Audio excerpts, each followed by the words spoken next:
Welcome to Lynn Cullen Live at pghcitypaper.com. Email your questions and comments to Lynn at pghcitypaper.com. Hello, here we are yet again. I'll tell you. Onto the bridge. It gets to be habitual. Our habit forming, which? It's the last Thursday in August. Oh, and Tom Sokolowski is here to celebrate it with us, as I hope are you. roll on, September. Ah, yes. Oh, no.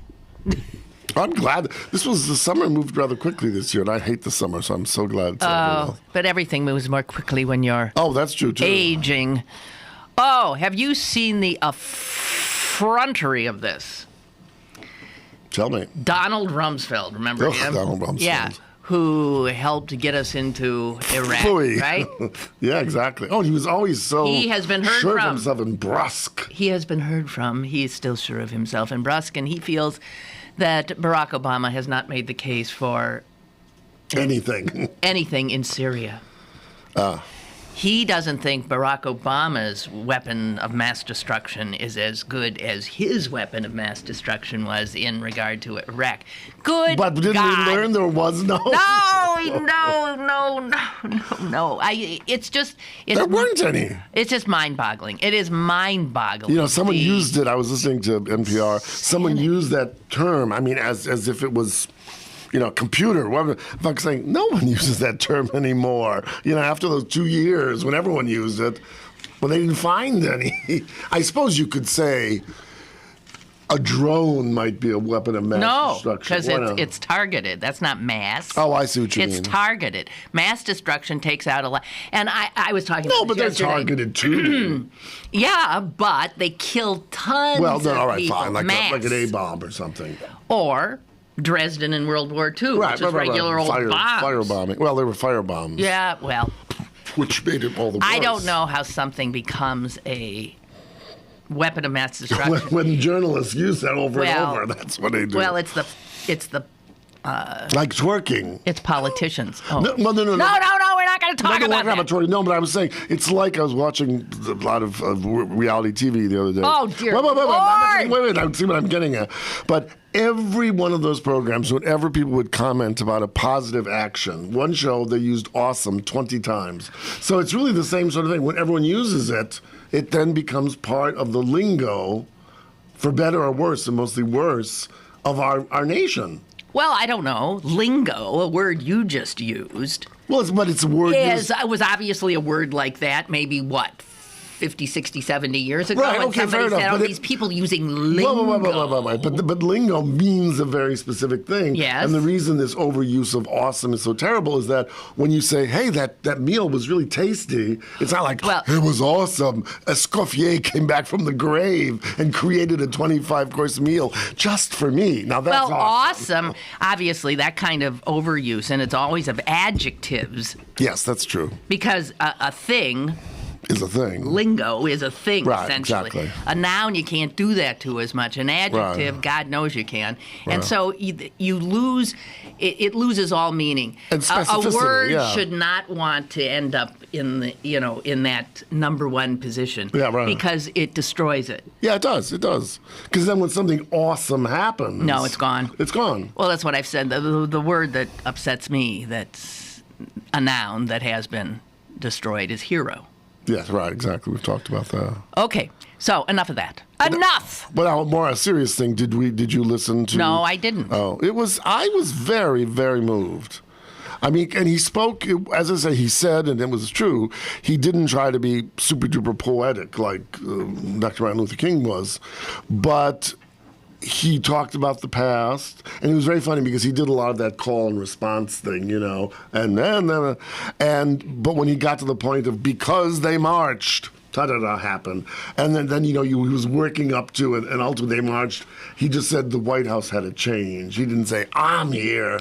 It was very delicately put. And then at the end, it turned around to, well, maybe now there's no more lynchings, etc. But as Dr. King said, what good is it to be able to sit at a desegregated lunch counter if you can't afford the bill? And it turned mostly to now the issue we're fighting is economic inequality. Right. But then he was so inclusive because he brought brought in Hispanics and people from the Middle East now and gay people, and it was about sort of oppression and the disadvantage, and it was very, very beautiful. And he used just enough of sort of traditional like black church rhetoric to make it genuine. It was a very moving speech. Well, I think it was Alessandra Stanley, is that her name, writing in the New York Times today, who said the most powerful thing of that speech was not anything that was said, but was 50 years after Dr. King stood in that exact same spot, the President of the United States, who was serving his second term in office, who was a black man standing there.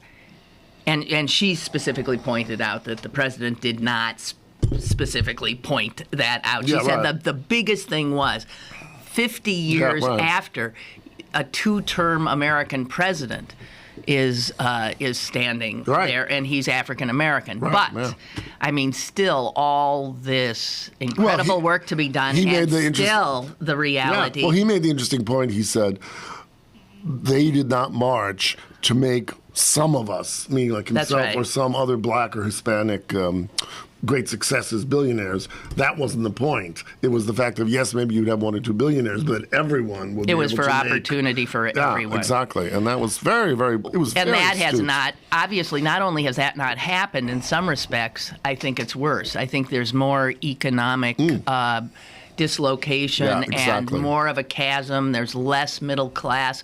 All of that. In those 50 years, we've gone the wrong direction. And while Dr. King, and I think his son might have alluded to this, Dr. King would have been thrilled and maybe almost in disbelief to see a black president standing there commemorating that day. But he would have been appalled at how not only how not far we've gone, but how we have regressed. And boy, he would have been all over that. Well, what was interesting, that was brought up indirectly in the speech, but also by one of the commentators afterwards, was the fact that, you know, everyone thinks, particularly in terms of I Have a Dream speech, and I want to say something about that in a second, but that he was able to, in the speech, take on Congress, but without like saying, oh, those Republicans, but the way he wove it, and that now people don't go into government to really meld our society, etc. They go in it to divide us. And that was very near the end, and he was really working up to that. That was wonderful. But one thing I would say, I didn't know this, but because I don't remember it, that I was 13 at the time, but Martin Luther King had begun the speech from a written text. Yes. I didn't know that, and he got around sort of halfway through it, and Mahalia Jackson screamed out, she had a big voice, Dr. King, tell us about your dream, and that's when he started the famous, 15-minute long bit, which was, so powerful. He was never better than he was just riffing. Right. I mean, the thing, that's what I want to say too, I'm sorry. But the point they said is... You are so full of... I'm okay, go ahead. No, but the point is that this fellow was saying, that's what I forgot. Everyone was thinking, oh, the poet, oh, the churchman, etc. But they said, one forgets that as you moved from the Martin Luther King of Washington and before that to, Little Rock, by the time we got to Memphis, where he was shot, he was becoming more politically activist and not just about... heavens no. He was talking about Vietnam, etc. He was against the war in Vietnam. He was getting much more into those economic issues, all that kind of stuff. You know what was pointed out, though, somewhere I read, which I thought was so true. And one of the reasons... I mean, when he stood there 50 years ago, we like to, through the haze of our, of our revisionist and mythologizing history, we like to imagine that Americans watched that and were moved. Right. A lot of Americans watched that and were terrified. Wanted to pick up the pickaxe handles. They were scared out of their cotton-picking minds. And in fact, that had been the feeling before the march. Oh my God, what's going to happen? They're coming. So, what was pointed out in whatever it was I saw was that in fact, King, who terrified so many white people, appeared to be moderate. Right. Only because he had been outflanked by more radical blacks, by SNCC, by the Panthers, by Malcolm X. all of that on that one side allowed. And here's the thing. Here's what people never realize, and I forget all the time, that the people on the margins, the ones that really sound to people like they're nuts or scary or whatever, they pull the spectrum, just as the lunatic right-wingers have pulled, so that all of a sudden John Boehner is supposed to be a man of reason, and all of a sudden Mitch McConnell is not so bad. Yes.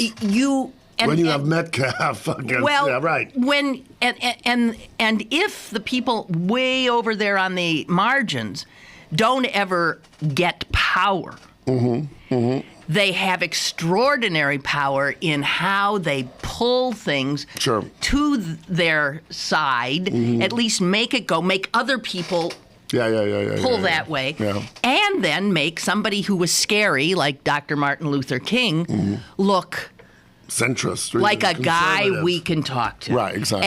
And even in the famous letter he wrote from the Birmingham jail, he alluded to such a thing. He was so angry when he wrote that letter, understandably so. And he said something to the effect of, hey, look, you can negotiate with somebody like me, or you can deal with Stokely Carmichael. I don't think I haven't thought Stokely Carmichael in years. But that's what. And so God bless them all. God bless them all. They all figure, and I forget that often because lefties, the real radical lefties, always seem to me to be so impractical. But the fact is, they are impractical. That they're not pragmatic. I'm always saying it's about pragmatism. It's what you can get done. But sometimes you need. They allow people like me. You need that to sound, perfectly rational, where otherwise we would sound. You need them. I think back to sort of probably the biggest sort of battle of that sort that I was involved with, the AIDS crisis. We needed. ACT UP, because they were the people who chained themselves to the White House. Now, everyone didn't want to do that, and everyone shouldn't do that, but because of it, it gave incredible attention, and it also forced the drugs. I mean, AZT at that point, which was like $2,000 a month, they forced it down to like $20 a month because of their aggression. And that's true. It's a name that came up in one of the speeches. I think it was the woman who had this amazing, church lady hat. It was really quite something. A lot of people commented on it on the radio. Emmett Till. I'd forgotten all about him. Oh, God. I mean, that was like the Trayvon Martin or whatever. Well, that was pretty much why the date was set when it was. That's why the march was in August. It was a commemoration. Yeah. But I haven't remembered him in years. It's sort of. That poor kid. Jesus, God. And that's and the other thing about that was also, here we see a difference. We now, see, because of cell phones, because of whatever, we see Trayvon Martin, and we see, I don't know if you've seen that movie, Fruitville Station, about the guy. Bear it. It's fabulous. But anyway, but then it was always hidden under the dark of night. I mean, how many people were pulled behind trucks and we never knew? And they were buried quietly because the black churches were afraid and they didn't want. So how many people? It was like Nazis in a sense. They were pulled at night out of their homes and disappeared. Right. And only when a lot of New York liberal Jew, remember Mickey Schwerner, and what were those 3 or 4 guys who were killed in Mississippi? And the president mentioned them too in his speech. I remember that. I remember that very clearly. Well. That was the one point he made that I thought was the most. That's when I was sort of crying a bit. Although one of my black friends said, only you white people can get sentimental enough. We can't. But anyway, it was the point he said at one point, that was near the speech. Oh, that's what he said. He said, when someone who's been like a black person has been persecuted, and then he goes to help a gay or lesbian person who's been beaten up, they are marching. When someone who went through the concentration camps can help someone who was a Hispanic illegal, they are marching. That was that whole notion of a nation coming back, and that was the civil rights, because it started with African Americans, but then it was New York liberals going down, and that's what he mentioned, Schwerner and all those. Well, that's when the whole Jews have always been incredibly activist. Jews were a huge part of that civil rights movement, which makes the sort of the rupture in black-Jewish relations all the more painful. Yeah, no, exactly. I was, we often think of how, I guess this isn't going to be one of those lighthearted jokes. No twerking today. we often think, I know I do, that it's never been worse. I mean, we think, what is to happen to civil? Look at us. Look at this disaster everywhere you look. And I mean, that's why I went light last week. It's Lynn lightens, because you say you cannot look at the paper without. But you know what?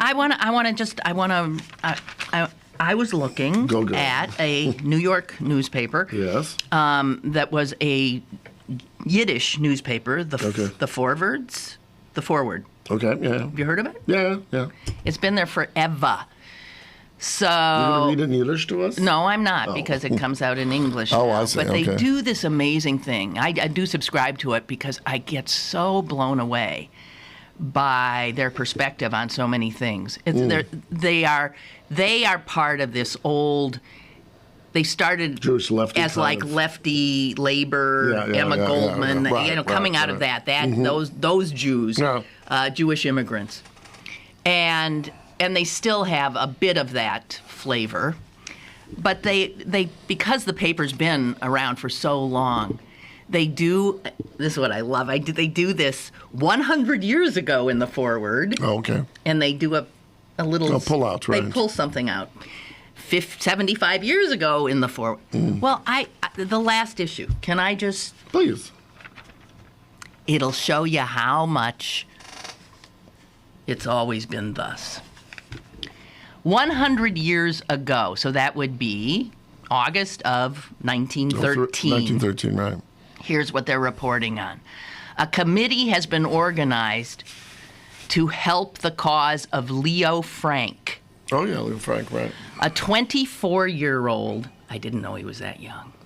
Yeah, he was a kid. A 24-year-old Jewish factory manager, wasn't a kid, but he was a young man in Atlanta, who has been sentenced to death for the murder of a 13-year-old girl by the name of Mary Fagan.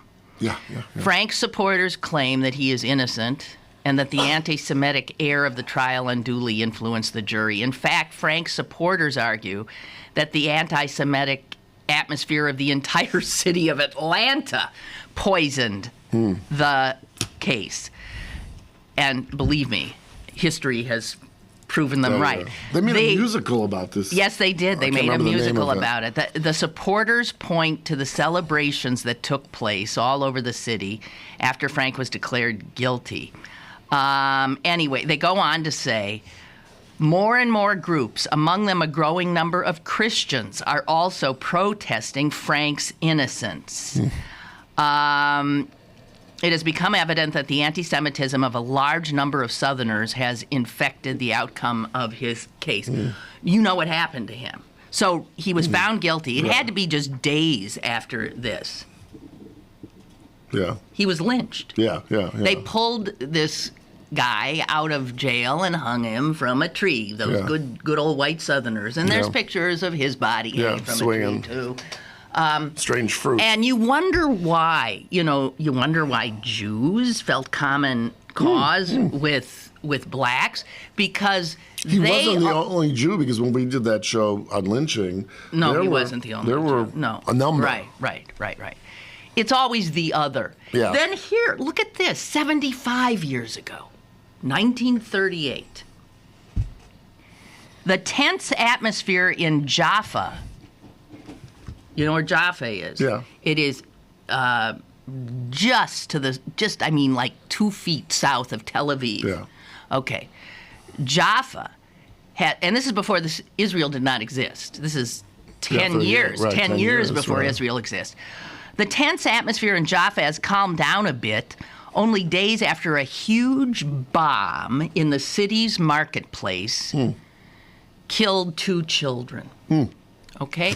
Now, don't you... Okay, so wait a minute. Wait, there was no state of Israel? There were bombs going off in marketplaces killing children? Well, obviously. It is evident, it says, even the Arabs are saying so, that the bomb was not planted by Jews. In fact, many Arabs are claiming that the British planted the bomb.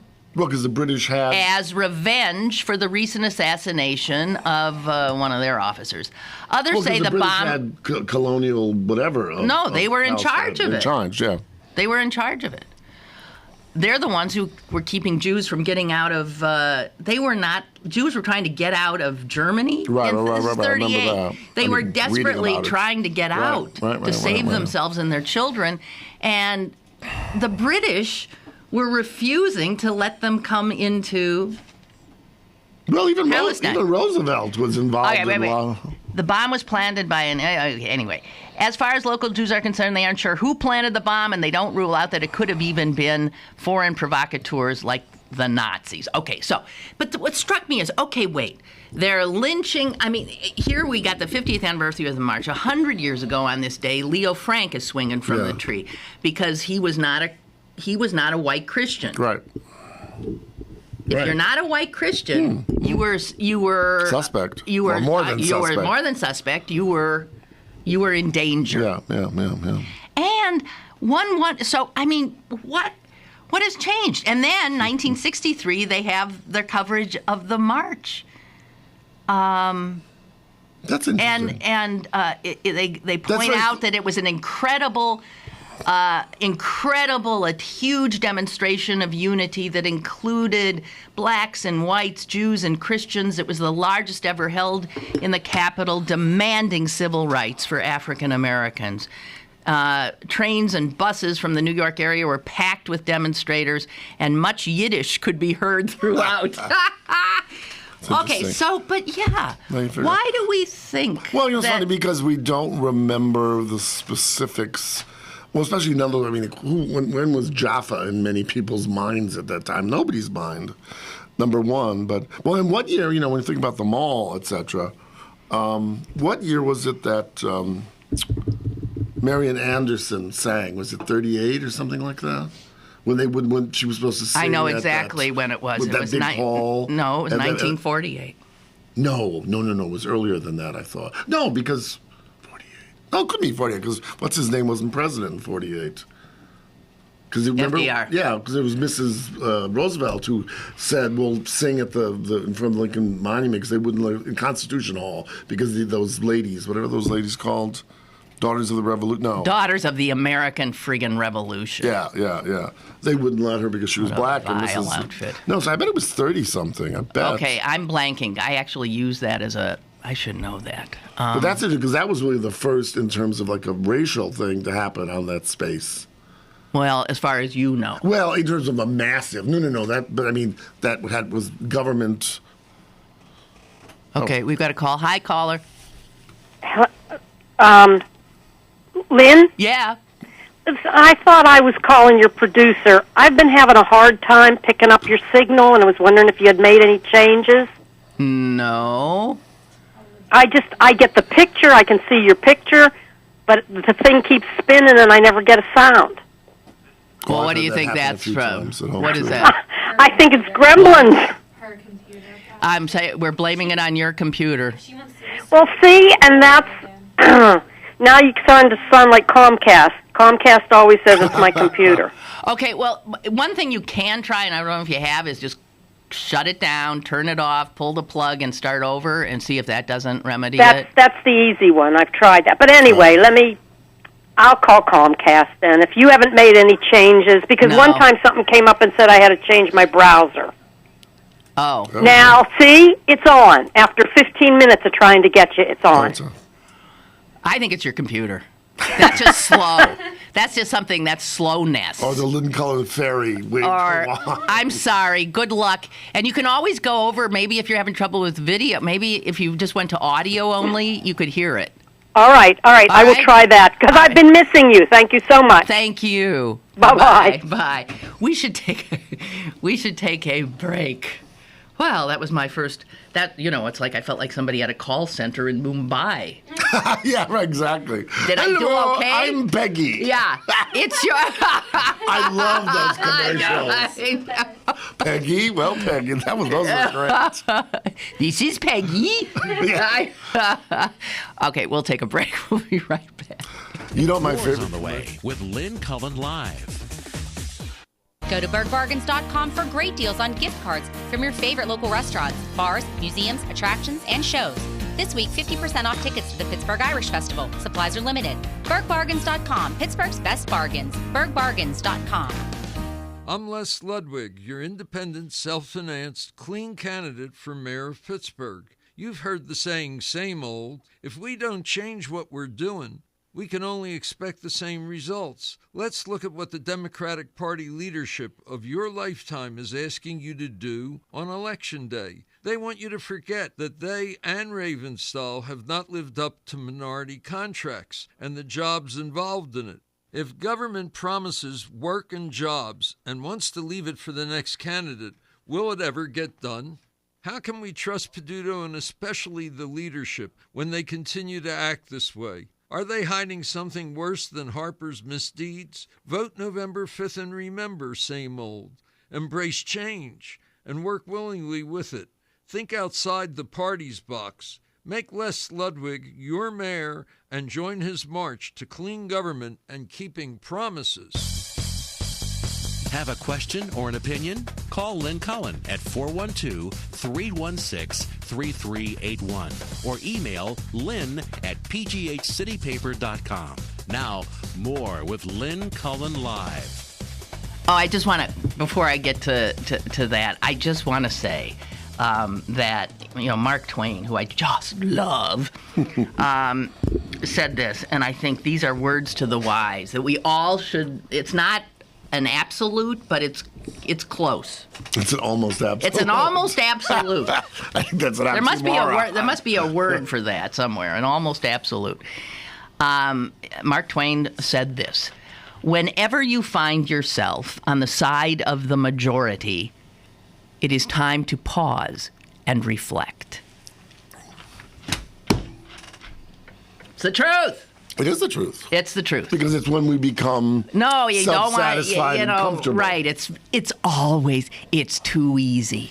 It's always we need the struggle. Easy. It is easy to be where everybody is. Right. And but it's not. Sometimes they're right. Yeah. Sometimes the majority has it right. Sure. But I think it's part of that notion, though, partly, but, we get comfortable. There's that. But I think there's also a point, because I remember, not to bring up the AIDS crisis again, but just a bunch of us, after a number of the sort of protest things we did and activist things, but also dealing with deaths and sick friends and that, there's a point at which you just get tired. More emotionally tired. And you just say, I remember this one guy who was amazing, and he just said, I'm taking 6 months off. I just can't anymore. Right. I'm so... Yeah. And I remember someone who was sort of we disagreed publicly a lot, a guy by the name of Douglas Crimp, who I respect and we've made up. But I remember he was very much against if you weren't like in someone's face. And then he wrote this beautiful piece about a year later, which he basically said, I was so busy sort of being activist, I didn't allow myself the time to mourn all these people. And it's now so above my head that I just have to... He funneled his right, but at a certain point... He went right to rage. Right, exactly. Yeah, he didn't... And then you have to regroup because it's... Yeah. Because it's in there. It's not that it just passes through. It's in there, and you gotta... So, you had noticed, I'm always looking at the email, and she multitasks very well. Tom had noticed that a subject line that says WTAE train promo. Now, this is from yesterday's show, and I can't even remember why we were talking about it, but when I came to Pittsburgh I started at TAE in January of 81. Okay. But I had been brought in 1980. They flew me in. I remember being so blown away by this. They flew me in from Madison, Wisconsin. I was picked up at the airport by... in a limo? No, by a news car, driven by a woman who would later become a good friend of mine, Barb Brunette, who was a photographer, and Sally Wiggin, who would later become a good friend of so on. They picked me up, and their assignment was to get this new person, get her, bring her down to the train station, and there I was to be photographed, filmed, getting off the train. When in fact, of course, on the plane, but they wanted me to get off a train. That's such a sort of old-fashioned exactly. So new Goyle hits town. So they did that. I got off, and Sally, I guess, greets me at the, hi, and then they must have taken me out to the station where there was one other shot of me, again, being introduced to somebody. And then they schlepped me back to the airport. That was it. That was it. I had just come in to do these two quick... And somehow, Jason, he goes to... Everything's on iTunes. He goes to... Is it iTunes or YouTube? Everything's on YouTube. Right. He finds the promo as it... And...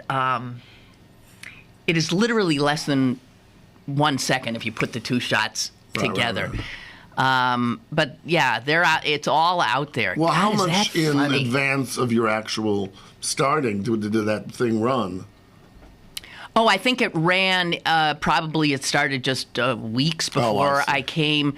I was the only newbie that was put in that spot. The spot's full of, Paul Long and people long gone. Paul Long, Don Cannon, Carol. I don't know any of these people. No, you wouldn't. Something Schneider, what was his name? He was an anchor. People literally that are not there anymore. Well, it's 33 years. That's right. And it was a big promo to promote that they were moving to an hour from 30 minutes, and they were bringing in all these wonderful new people. So it was sort of like I remember as a kid, Whisk. When they kept saying, Whisk is coming for a year. And you said, what is it? And the names would get bigger on them. It was like Whisk on the big billboards. And finally, and then you found out it was laundry detergent. What were you expecting? Well, it was a great campaign. Well, so anyway. Cullen's coming. So, of course, this promo has music behind it. And I don't have the... could we play just 2 seconds of that? So you can hear the music. All this is building up to some smart-ass thing Potter said.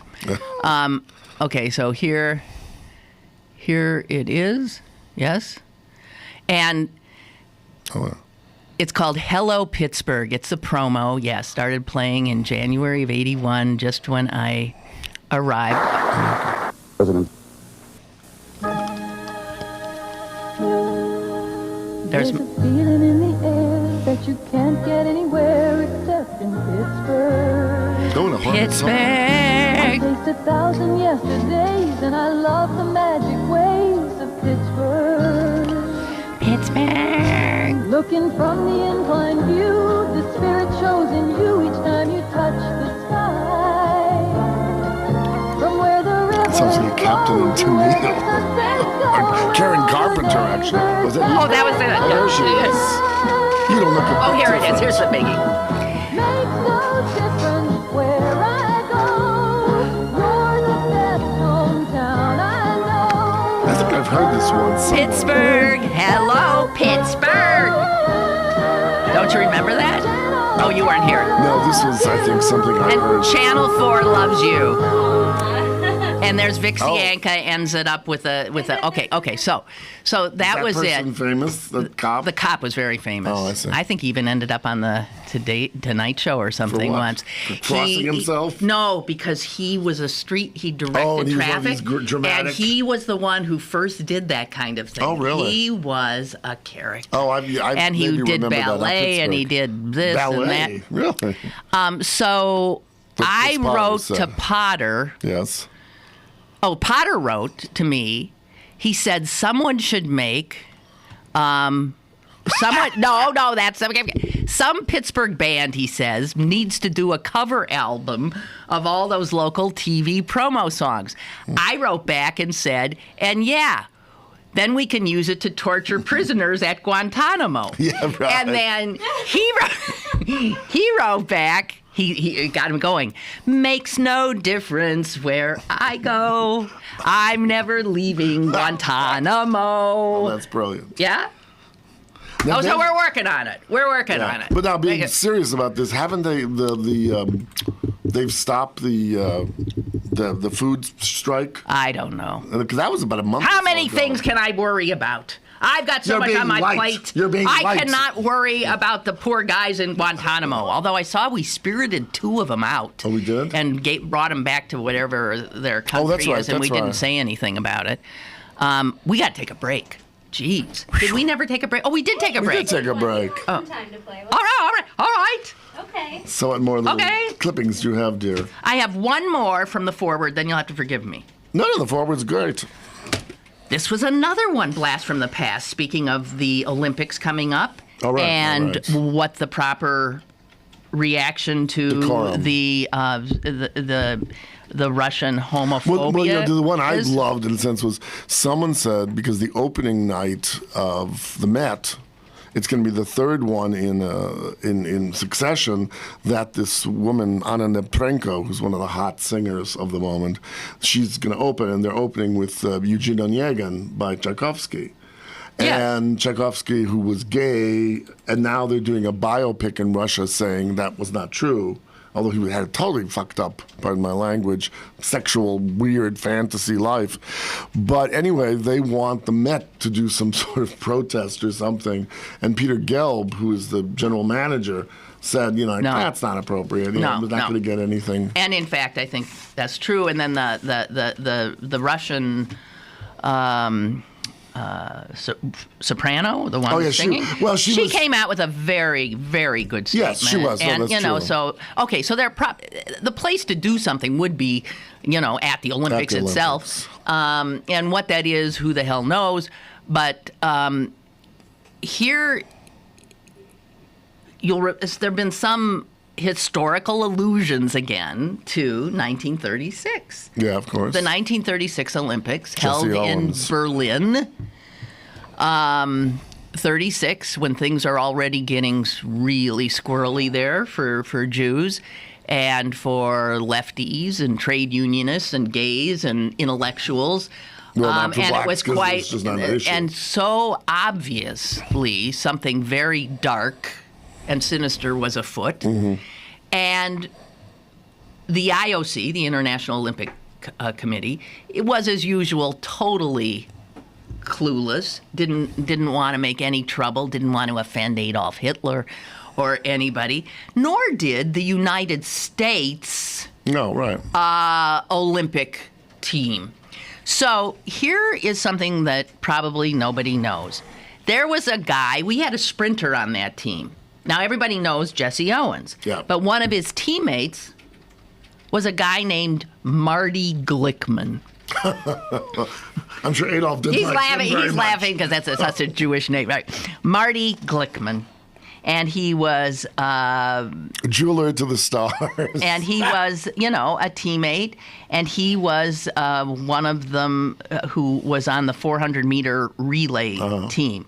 And there was another, the 400-meter relays has 4 runners. Yeah. 2 of them in the 36 games were Jews. Marty Glickman and Sam Stoller. Well, they're all over there in Berlin. They're getting ready to run their race. And Marty Glickman and Sam Stoller are told they won't be running it. Really? Yeah. Oh, yeah. They're told they will not be running. So the U.S. coach pulled them? And the coaches claimed that, in fact, they wanted to put more competitive runners in the race, suggesting that Glickman and Stoller weren't quite up to snuff. There's an old thing about Jews being not good at sports. Well, that's why were they there in the first place, I'd like to know. So they pull them. I mean, that's really despicable. Okay, and Glickman at the time obviously thought it was pure anti-Semitism. Right. Anyway, that stood after the Olympic Games. There was another meet that was held in London not too long after that. The U.S. 400 relay meter team, all of a sudden back to its original Constitution or whatever. Yes, right. Wins that with Glickman and Stoller. And not only did they beat the time that the American team got at the Olympics, but they set a new world record. Well, it's interesting. And what I just don't understand is that we acquiesce there. That's what acquiescence does for you. By the way, he was immortalized, Marty Glickman, because he later became the voice of the New York Knicks, voice of the Giants, the Jets. He was the voice of everybody. And Jack Kerouac, On the Road, in On the Road, he flat out says, quote, that mad Marty Glickman, absolutely the greatest announcer I ever heard. Now, you know what's interesting to me about that, not the last bit you read, was the fact that in terms of this capitulation by the American team, why would they have felt that? Well, they let Owens go. Well, exactly. Well, because I guess Hitler was more anti-Semitic because you had said before. They weren't targeting blacks. Because there weren't any blacks in Germany, or there were two. They were after Jews. Yeah, no. So it was the Jews that were problematic. This is the thing, though. Owens was an affront, to the white race perfection thing. Yeah. That was played up big, but wasn't played up. Is that we actually we benched the Jewish sprinters. Right. But that's the sort of thing. That's what I would be most fearful about vis-a-vis Sochi, because it's it's one thing for the International Olympic Committee, it's another thing for Putin, but if our own nation doesn't stand up for... Well, we'll have to. I mean, and we shall see. Okay, so what was I saying before that, you said it was a absolute, it was a... Almost absolute? Well, PJ has a word for almost absolute. No, that's not virtually. True. No. I don't think that's true. It's close. No, but almost absolute means... Almost absolute means generally absolute, but not always. I was so virtually. I was thinking virtual in terms of the computer. No. I think that's good. That's a good word. Thank you, PJ. That was a great word. And he can paint too. Okay, hang on. Just got to get some emails out of the way, and then we are going to take a second break. Lynn, I love that piece via the web just now. It's my kind of music. Oh, my God. Oh, Laura. Tom wants to come and help you. No, would love to I'm saying, are you 98 years old, No, Laura? I know Laura, and she's not. Oh, that music. It's like, you like that? Easy listening music. Okay, and it's... Ooh. Well, and I could just see everyone in an old folks' home standing there, clipping their fingers to that, twerking as the old folks can. Ain't nowhere where I... You're the best hometown I know. Oh, God. Hello, Pittsburgh. Hello, Pittsburgh. It's like a low-class version of that song for the Mary Tyler Moore show. Where she throws her hat in the air? Yeah. And honey, I knew Mary Tyler Moore. You're no Mary Tyler Moore, to quote someone. Okay, all right. Who's the one who said that? What was he? He was the vice presidential candidate. It was Lloyd Benson. That's right, Lloyd Benson. Said it to Dan Quayle. Dan Quayle, yeah, that was a brilliant line. Now, is Lloyd Benson no still wonder alive? You want me on your trivia what's happening? team. Are we gonna? I don't know. We're down to just 2. I sent him a note saying, "Don't I don't know." So anyway, I got to get a break in here. And when we come back, who the hell knows? Hello, Pittsburgh. Lynn Cullen live after this.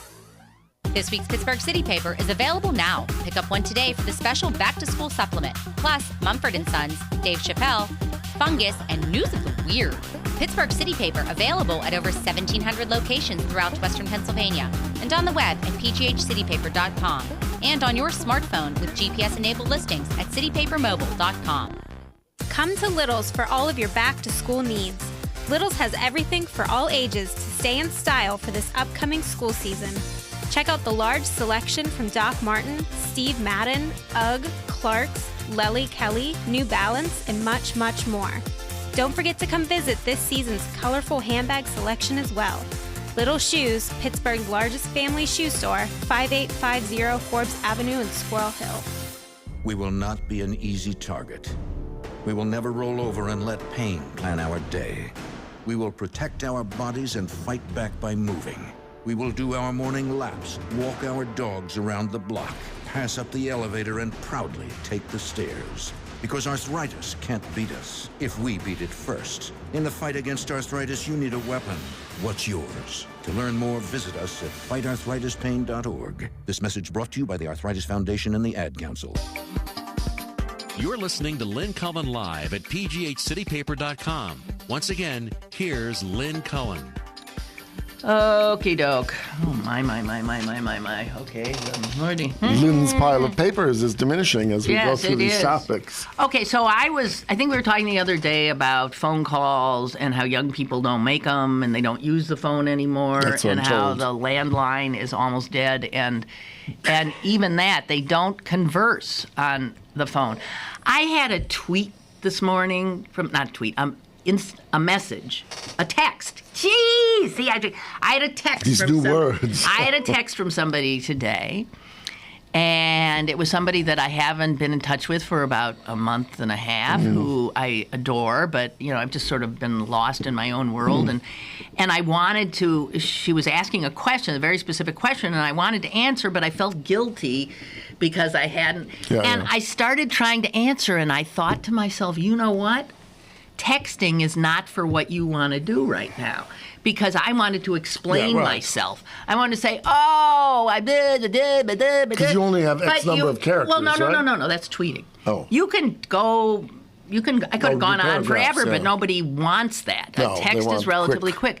But so what I started to think was, but if young people don't do anything other than text, then how do they ever get into that nuance and explain? It just has to be.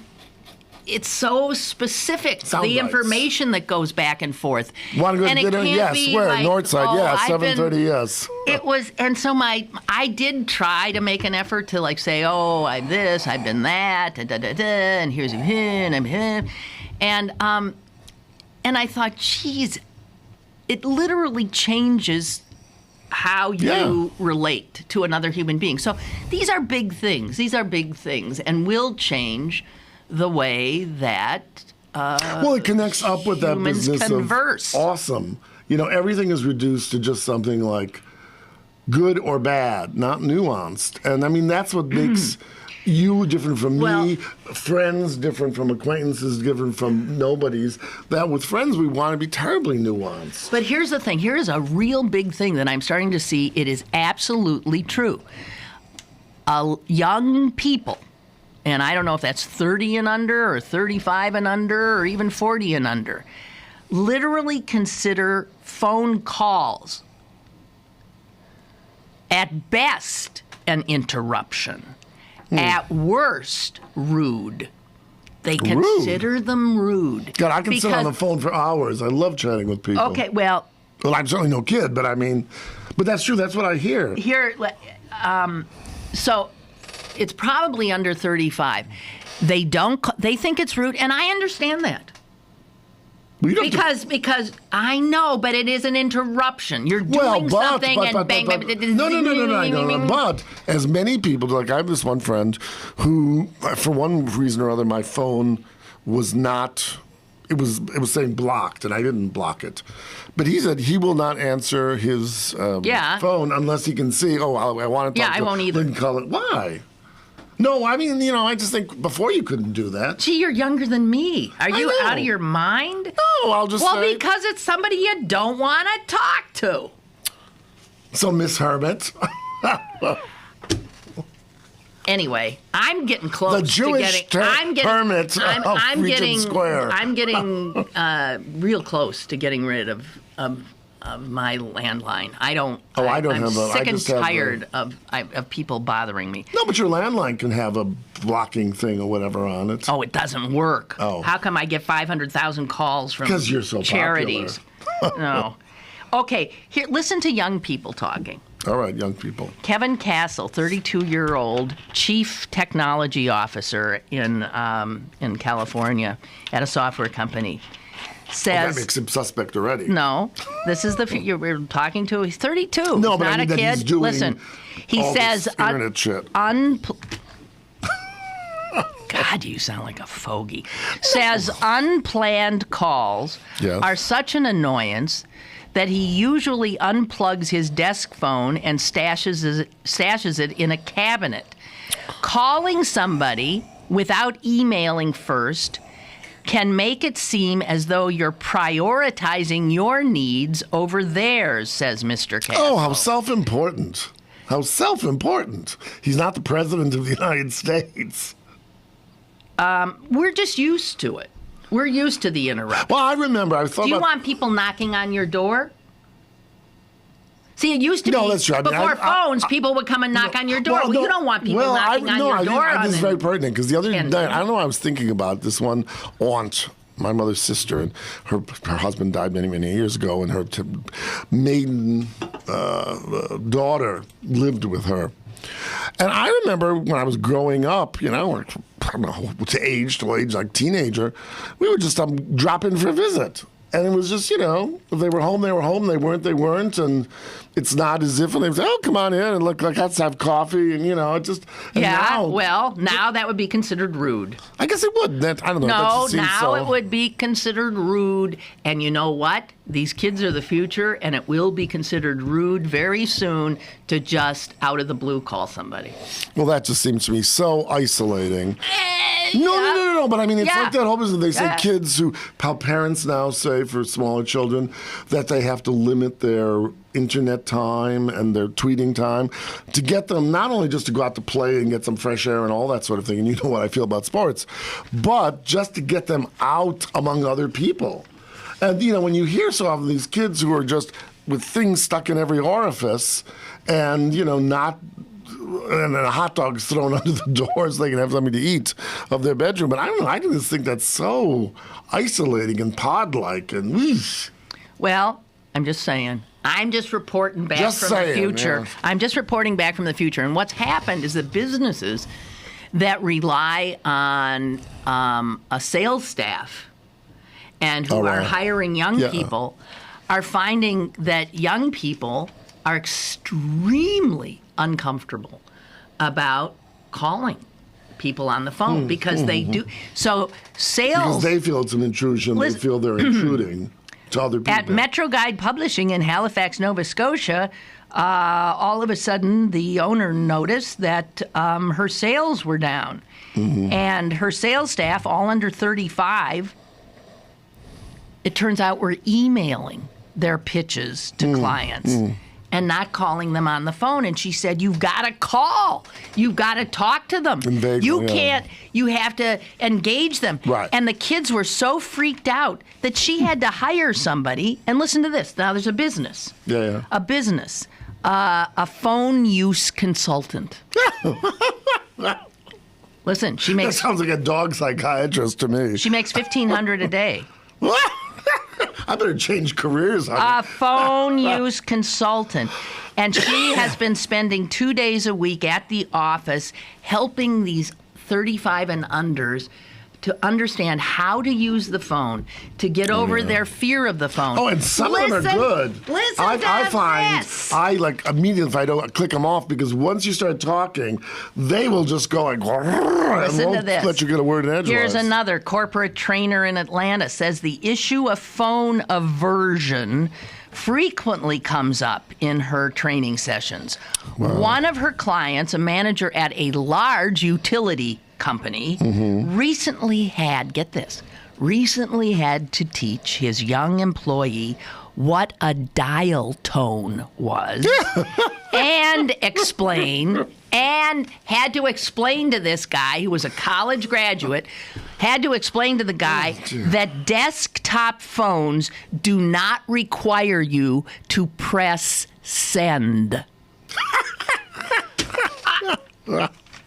Welcome to reality. I know. Okay, welcome to reality. And I remember thinking it was funny when my son first saw my I have an old dial. Oh my God! I have an old dial phone. I don't use it, but I have it because I just don't want to let it go.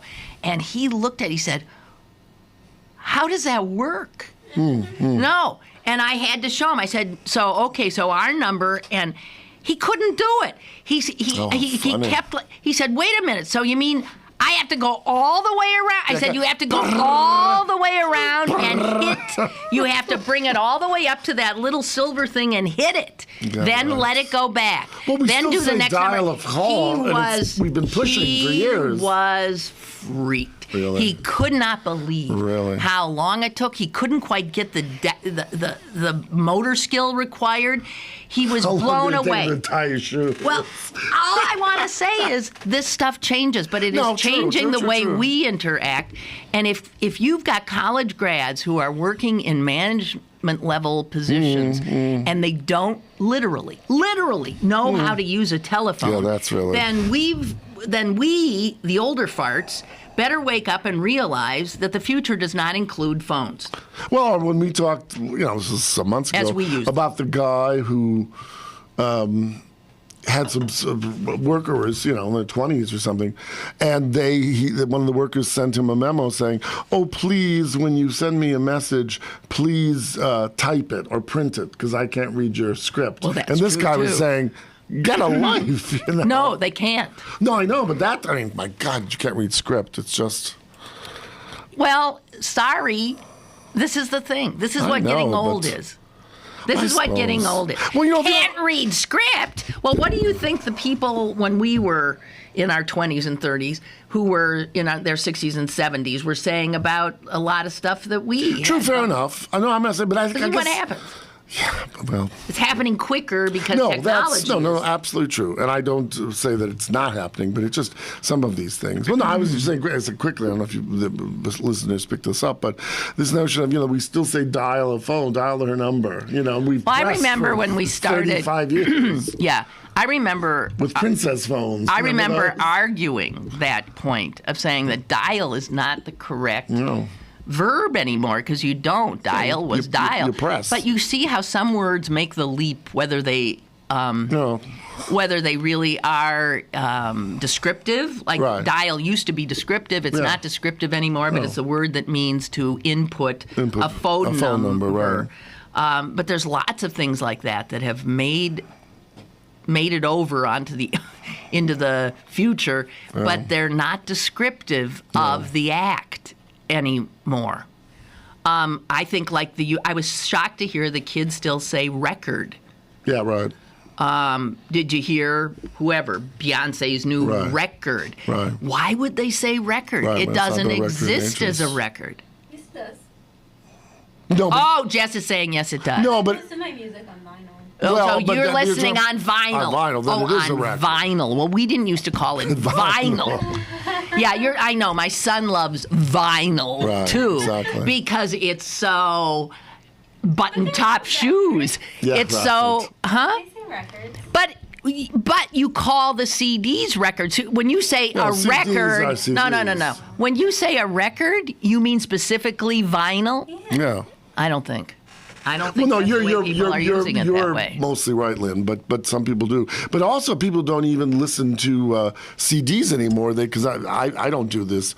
But nowadays, I buy discs. No, you don't. Well, I don't do this. You can download those things, but. I don't know how to do it. I don't know how to do it. No, I don't know how to do it. When I once tried to do it, I just got my iPhone, which I don't use forever. And I was going to Europe, and so I thought, I'm going to get a really long opera that will take me, I'll have a drink, I'll listen, then I'll go to sleep. It was a 4-disc opera, Wagner opera. It took me, our guy from the museum, to download overnight to download it. Really? And I thought, I'm not going to deal with this. Well, that shouldn't happen. Well, I don't know. I asked some other people, and it isn't like zip, like a file. So on one hand, you decry this technology. On the other, you're annoyed when it's not instantaneous. Well, then why do it? I'd rather carry the discs with me in a little player. Okay. Than have to spend the time downloading these discs. Well, you don't have to superintend it. You push it in, put it in, and walk out of the room and do something else. Well, Okay, so here's my question to old farts, of which I am one. Yes, me too. At what point do you... It's very hard when you're older to know where to give and to go along with the future. Oh, right. And where to say, you know what, here I'm stopping. I just can't do that. I think it's almost always dangerous to say I'm stopping. And I have a lot of friends who are sort of my age or a little bit older who have done that. They've just said, I won't. Well, I guess from my... And I think that is such a mistake. Yeah. Well, my point of view is... If you want to be relevant, if you want to be in the mix. But I think the point is, when is it a point of just saying, okay, I just want to deal with this. I'm not going to be against it, but I just don't want to absorb it. Well, I don't know. You have to make these calls. But then the point is also, are you doing it to become an iconoclast? Oh, that person never takes the... like, I know these two artists who decided they would only live in a situation and use machines that were available. Okay, in well, they're into some. I know, but that's extreme. But this point of like, I will never use the telephone because it wasn't around in 1911. That's being iconoclastic.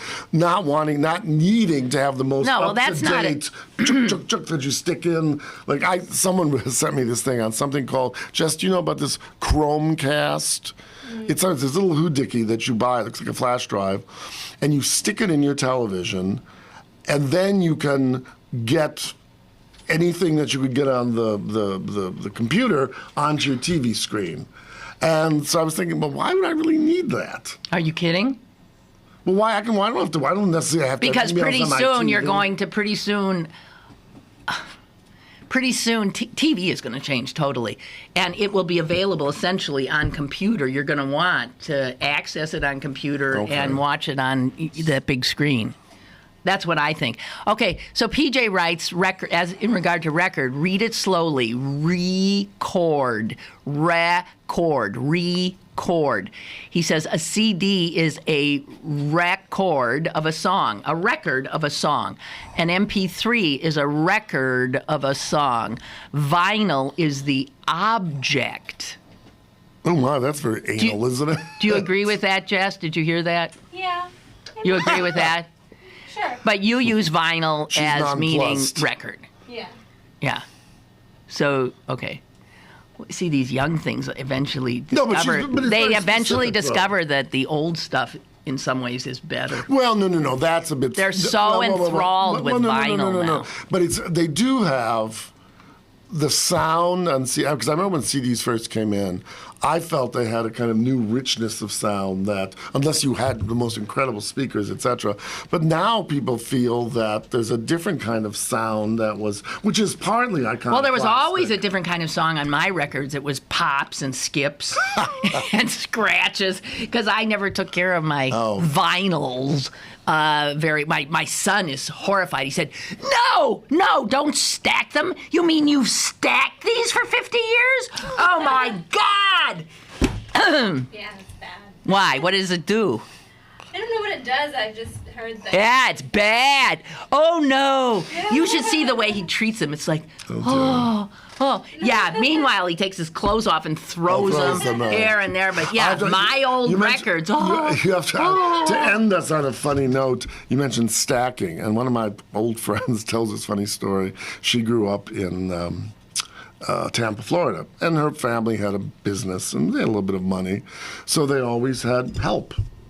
And, various help, when a new help would come in, and they'd change for various reasons, the mother would always say, well, this is how we have dinner, and this is what we want you to do.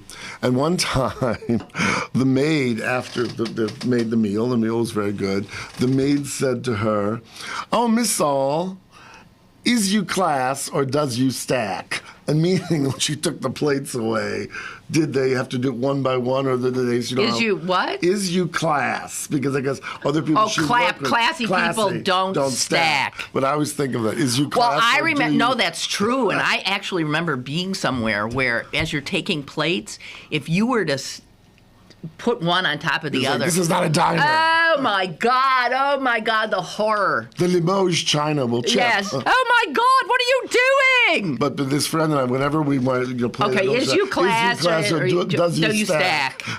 think it's such a telling, wonderful line. All right, that's it. That's it. Bye. Bye.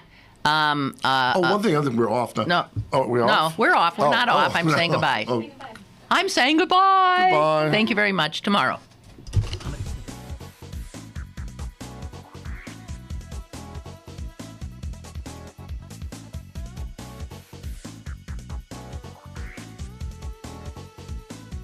Lynn Cullen Live, Monday through Friday from 10 a.m. to 11 a.m. and archived at pghcitypaper.com. The opinions expressed on Lynn Cullen Live are those of the host and do not necessarily reflect the viewpoints of Pittsburgh City Paper, Steel City Media, and its advertisers.